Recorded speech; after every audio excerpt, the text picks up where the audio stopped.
अगला मैं लिख सकता हूं, आपको एक्सीलरेशन बता दिया, अब मैं आपको बता सकता हूं फोर्स के बारे में।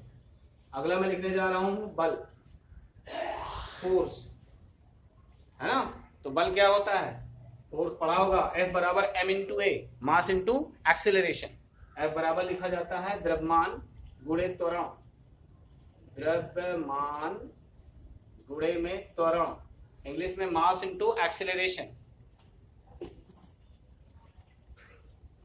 Mass into acceleration. मास को हम लोग किससे व्यक्त करते हैं, कैपिटल एम से। एक्सीलरेशन का अभी मैं निकाल चुका हूं उसके जस्ट पीछे, LT की पावर माइनस का 2, m लगाओ चाहे ना लगाओ, कितना बन गया, ये वाला m हो गया, L हो गया, T की पावर माइनस 2। ये बीमा निकाल आएगी इसकी, फोर्स की। फोर्स का डायमेंशन फार्मूला ml T की पावर माइनस 2, सॉरी T की पावर माइनस 2, ये निकल आएगी। इसी तरह से मैं वर्क का निकाल सकता हूं, कार्य का निकाल सकता हूं। कार्य बराबर क्या होता है बच्चों, कार्य बराबर होता है बल गुणे विस्थापन, बल गुणे विस्थापन, इंग्लिश में क्या बोलेंगे, फोर्स इनटू डिस्प्लेसमेंट। ओके, तो बल का हमने ऊपर देखो अभी निकाले ना, अभी देखो कुछ चीजें बच्चों हमको याद भी करनी पड़ेंगी। अब जैसे फोर्स का हमको ये 3 4 5 याद कर लिया ना, तो फटाफट रखते जाएंगे। तो फोर्स का कितना हो गया, m LT की पावर माइनस 2, एंड डिस्प्लेसमेंट का कितना होता है, डिस्प्लेसमेंट क्या है, निश्चित दिशा में चली गई लंबाई है, निश्चित दिशा में चली गई लंबाई, लंबाई को हम लोग L से डिनोट करते हैं। चलिए, एक L ये है, एक L ये है, इनकी घातें जुड़ जाएंगी, कितना बना, ml स्क्वायर T की पावर माइनस 2। बहुत अच्छे बच्चे हैं आप लोग, समझ रहे होंगे अच्छी तरीके से। संगत राशियों की घातें जुड़ जाती हैं, मतलब एक जैसी क्वांटिटीज जो है उसके पावर्स क्या हो जाते हैं, ऐड हो जाते हैं। चलिए हो गया वर्क डन। इसके बाद में अगला देखिए, आप कितना बढ़िया चीज लेके आ रहा हूं आपके पास। एक नोट बीच में देना चाहता हूं, नोट क्या लेना चाहता हूं बच्चों, जितनी भी एनर्जीज हैं, एनर्जी हैं, जितनी भी एनर्जी हैं उनका डायमेंशन फार्मूला वर्क डन के बराबर होता है, कार्य के बराबर होता है। अब कहो कैसे, जितनी भी एनर्जी है, दुनिया की कितनी भी एनर्जी हो, पोटेंशियल एनर्जी, स्थितिज ऊर्जा, काइनेटिक एनर्जी, गतिज ऊर्जा, ठीक है ना, ऊष्मीय ऊर्जा, थर्मल एनर्जी, है ना, मैकेनिकल एनर्जी, कोई भी एनर्जी हो उसका डायमेंशन फार्मूला वर्क के बराबर होगा, क्योंकि जितना काम करोगे वही तो एनर्जी है। तो कार्य जो है एनर्जी में ट्रांसफर हो जाता है, इसलिए सभी ऊर्जाओं का विमीय सूत्र किसके बराबर होता है, कार्य के। यहां नोट में लिखे देता हूं, समस्त ऊर्जाओं ब्रैकेट में लिख दो, जैसे कौन कौन, गतिज, काइनेटिक, है ना, स्थितिज, पोटेंशियल, और कौन सा, ऊष्मीय, थर्मल इसी को बोलते हैं, ETC का आदि, ठीक है। ये सारी ऊर्जाओं का, समस्त ऊर्जाओं का विमीय सूत्र किसके बराबर होता है, कार्य के बराबर अर्थात कितना होता है, ml स्क्वायर T की power minus 2, ml square T की पावर माइनस 2 होता है। ये पॉइंट याद करना, मतलब एनर्जी का विमीय सूत्र कहीं पर आपसे पूछ ले तो लर्न करने की जरूरत नहीं है। वर्क डन का जो होगा, जो वर्क का होगा, कार्य का होगा, वही एनर्जी का विमीय सूत्र होगा। कहो तो मैं एग्जांपल के रूप में आपको एक आध निकाल के दिखा दूं। आप कह रहे हैं कि सर स्थितिज ऊर्जा का निकालो, एग्जाम्पल के रूप में मैंने आपको दिखाया, एग्जाम्पल के रूप में पहला मैं आपको निकाल के दिखाता हूं। आप कह रहे हैं सर स्थितिज ऊर्जा का निकालिए, स्थितिज ऊर्जा, इंग्लिश में इसको बोलते हैं पोटेंशियल एनर्जी, पोटेंशियल एनर्जी का निकालिए। स्थितिज ऊर्जा बराबर फार्मूला पढ़े हो आप लोग, mgh होता है, द्रव्यमान गुणे गुरुत्वीय त्वरण गुणे ऊंचाई। क्या होता है, द्रव्यमान गुणे गुरुत्वीय त्वरण और गुणे में ऊंचाई, ये फार्मूला होता है। आप द्रव्यमान को संकेत के रूप में m से डिनोट करते हैं, गुरुत्वीय त्वरण को LT की पावर माइनस 2 से, अभी निकाला था पीछे ना, चाहे त्वरण हो चाहे गुरुत्वीय त्वरण, ऊंचाई को L से। बनाइए, m एक जैसी घातों को जोड़ लीजिए, L की घात दोनों जुड़ गई तो L की पावर 2 हो गया, T का कोई साथी नहीं है, वैसे अकेले रहेगा। देखो कार्य के बराबर आ गया कि नहीं आ गया, स्थितिज ऊर्जा का विमीय सूत्र कार्य के बराबर आया कि नहीं आया, गुड। तो इसी तरीके से कोई भी ऊर्जा आप निकालोगे उसका विमीय सूत्र कार्य के बराबर निकलेगा। कोई डाउट नहीं होना चाहिए। इसके बाद हम लोग लेते हैं, फोर्स निकाल लिया, वर्क निकाल लिया, अब हम निकाल लेते हैं पावर का, इसको इंग्लिश में बोलते हैं शक्ति या सामर्थ्य, पावर। शक्ति बराबर क्या होता है, कार्य बटे समय, है ना, कार्य बटे समय, वर्क अपॉन टाइम। चलिए, कार्य का बीमी सूत्र अभी बताया, ml² t की पावर -2। समय का क्या हो गया, t हो गया, ये t ऊपर जाके घात -1 हो जाएगी, -1 इसके साथ जुड़ जाएगी। एक आध बार और लिख देता हूं, t की पावर -2 और यहाँ t की पावर -1 हो गया। अब ये t की घातें जोड़ लो, ml² t की पावर -3। ये बीमा किसकी निकल आई, बीमी सूत्र किसका निकल आया, पावर का।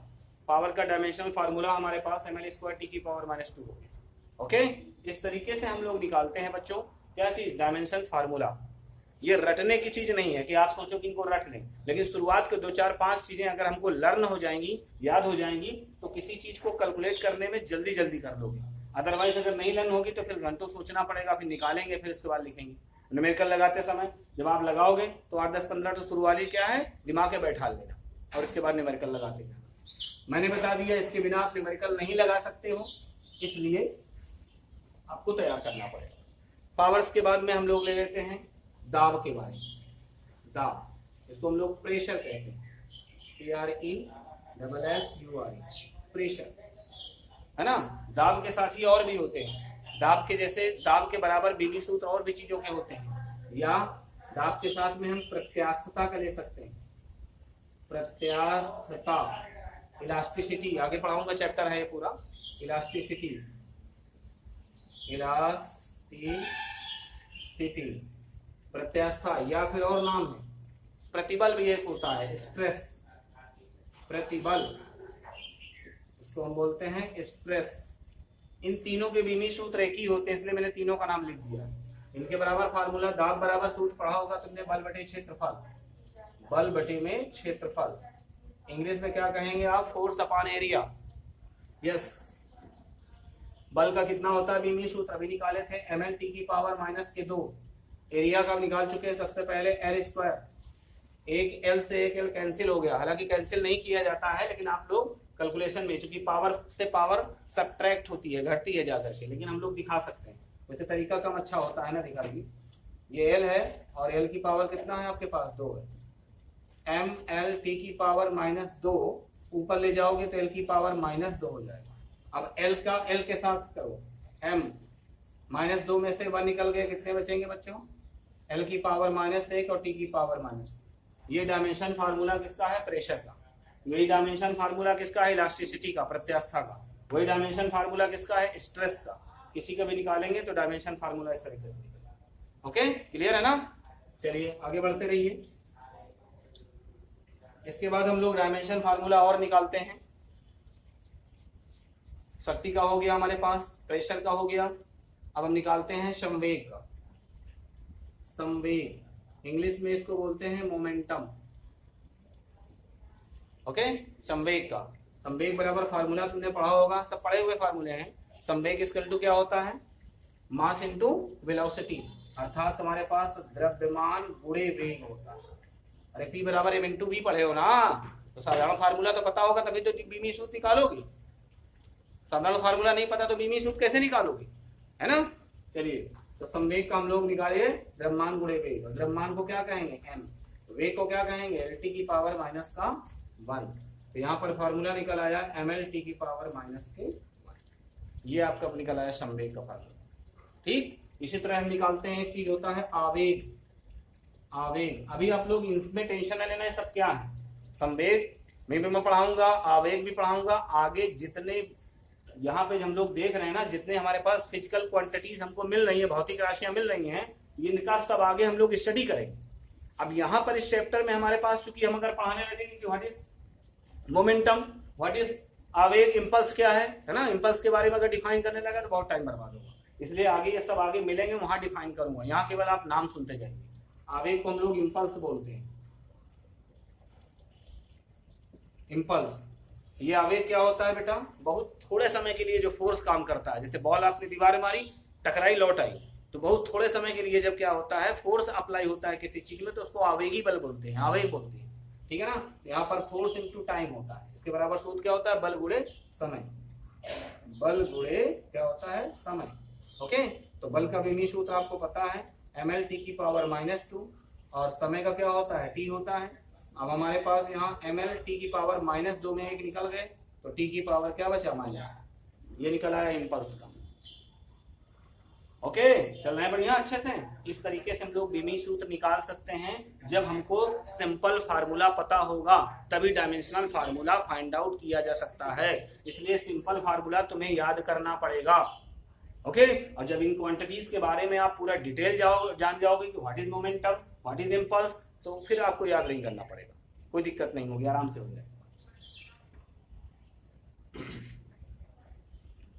तो बच्चों फिर आगे बढ़ते हैं हम लोग। हमारे पास आता है मोमेंट ऑफ इनर्शिया, जड़त्व आघूर्ण।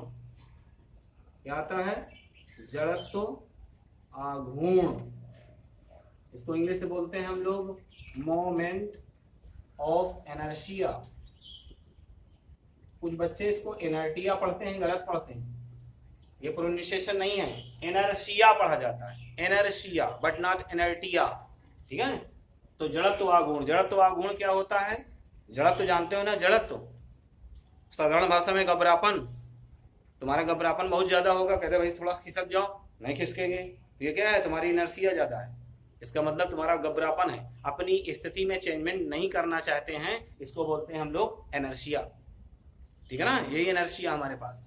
आघूर्ण क्या है, जड़त्व आघूर्ण, समझ गए ना, आघूर्ण में से होता है घूमना, जब कोई चीज अपने अक्ष के परितः घूमती है तो उसका आघूर्ण कितना ज्यादा है ना, उसका जड़त्व आघूर्ण कितना ज्यादा है, उसको घुमाने में कितना हमको एक्सटर्नल बलाघूर्ण लगाना पड़ेगा, बलाघूर्ण लगाना पड़ेगा, उसी को बोलते हैं जड़त्व आघूर्ण। जड़त्व माने अपनी जगह पर बने रहने की सोच रखना, जड़त्व आघूर्ण। जड़त्व आघूर्ण खैर कोई बात नहीं, जड़त्व आघूर्ण को आई से डिनोट करते हैं, आई इक्वल टू होता है mr²। जड़त्व आघूर्ण का फार्मूला mr², m मीन्स हो गया द्रव्यमान, r मीन्स क्या हो गया, दूरी का स्क्वायर, अर्थात मास इंटू डिस्टेंस स्क्वायर।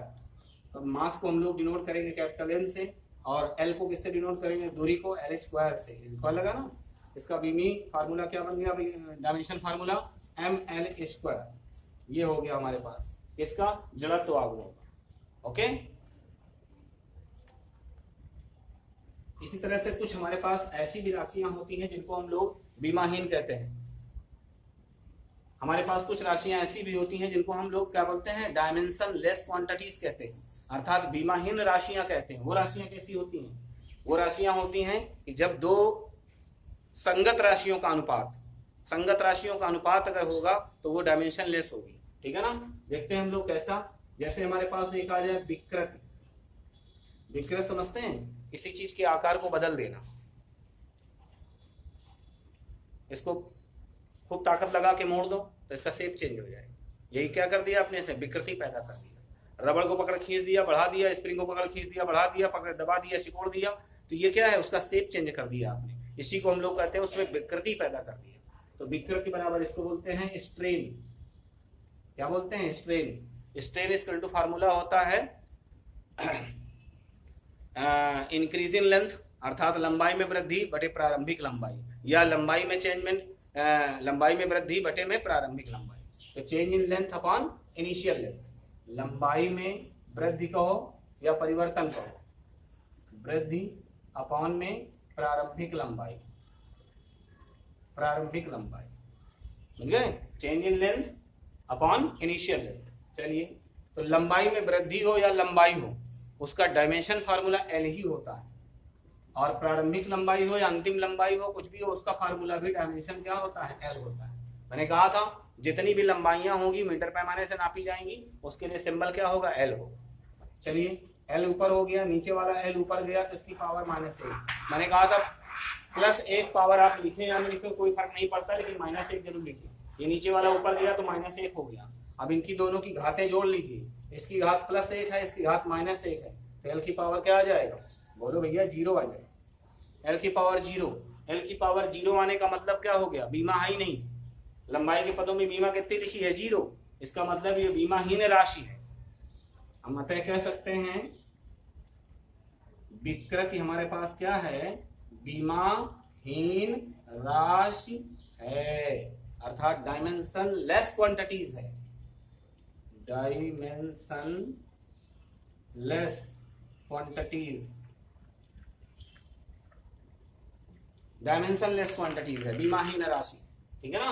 तो ऐसी कोई भी राशि हो जो दो संगत राशियों का अनुपात होता है, लंबाई बटे लंबाई, ठीक है ना, बल बटे बल, ऐसी कोई भी चीज आ जाए तो ऐसी संगत राशियों का अनुपात जितनी होती है बीमाहीन होती है। या और बीमाहीन राशियां कैसी होती हैं, ट्रिग्नोमेट्रिकल क्वांटिटीज जो भी होंगी, cos theta, sine theta, tan theta, ये सब आपकी बीमाहीन राशियां हैं कि कोई बीमा नहीं निकलती।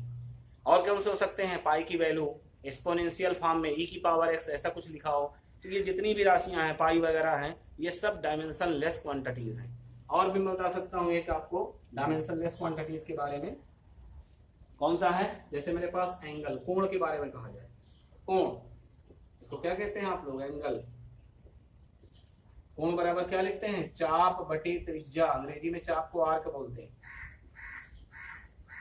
त्रिज्या, त्रिज्या को क्या बोलते हैं आप लोग, बोलो, त्रिज्या को रेडियस बोलते हैं, है ना। तो आर्क अपॉन रेडियस, अगर एंगल निकालना है, चाप बटे त्रिज्या, 10 सेंटीमीटर का चाप लगाया, ये भी तो मीटर पैमाने से नापा गया सेंटीमीटर से, है ना। तो चाप भी क्या है, लंबाई है, तो इसका भी संकेत क्या हो जाएगा, एल। त्रिज्या 5 सेंटीमीटर त्रिज्या लेके गोला खींचा, ये भी तो लंबाई है, इसका भी सिंबल क्या हो जाएगा, एल। अभी मैंने बताया था इसका बीमा क्या आएगा, e⁻0, ये भी बीमाहीन है कि नहीं। कोण भी हमारे पास क्या है, बीमाहीन है, क्योंकि इसकी घात क्या लगी है, 0, तो बीमाहीन राशि है, बीमाहीन राशि है। इस तरीके से हम लोग डायमेंशन फार्मूला फाइंड आउट कर सकते हैं। There is no problem to find out dimension formula of physical quantities, understand. बिल्कुल इजी तरीके से अगर हमको उनके सिंपल फार्मूले पता है तो डायमेंशन फार्मूले निकाल सकते हैं, जब आपको क्या पता होगा, 4-5 फंडामेंटल क्वांटिटीज, मूल राशियों के सिंबल पता होंगे। ठीक है बच्चों, इसी तरह से मेहनत करते रहिए, पढ़ते रहिए। बेस्ट।